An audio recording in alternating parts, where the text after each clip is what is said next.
Protection is a theme that reverberates through many verses in the Bible, like a drumbeat giving rhythm to an ancient hymn. There's a tangible sense of solace that comes from these scriptures, whether you're religious or not.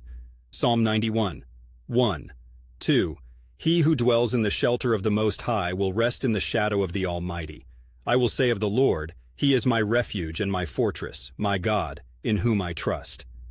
Now, I'm not someone who preaches from the mountaintops, but this verse hits home for me. It's the go-to for many when they feel threatened, whether spiritually, physically, or emotionally. It's about absolute trust, which, honestly, has to be the cornerstone of any form of protection. Isaiah 54, 17. No weapon formed against you shall prosper, and every tongue which rises against you in judgment you shall condemn. This is the heritage of the servants of the Lord, and their righteousness is from me, says the Lord. This one sort of brings out the David versus Goliath imagery, doesn't it? It speaks to the underdog in all of us, the scrappy fighter that looks at the odds and says, "Bring it." Feels quite empowering. 2 Thessalonians 3, 3.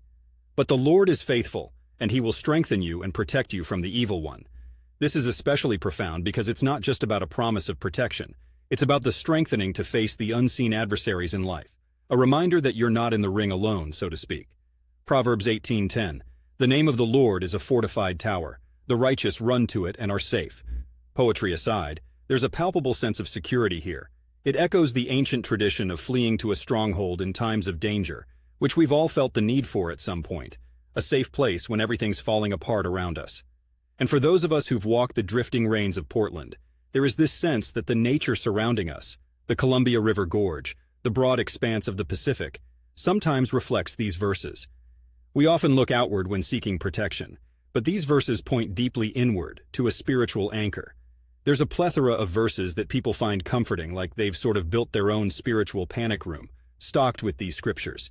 Each person will have their own verse that resonates like a personal shield in their spiritual armory. But these are like the big guns, the ones people recite like an incantation against harm. They're the verses that have withstood the test of time, and for good reason.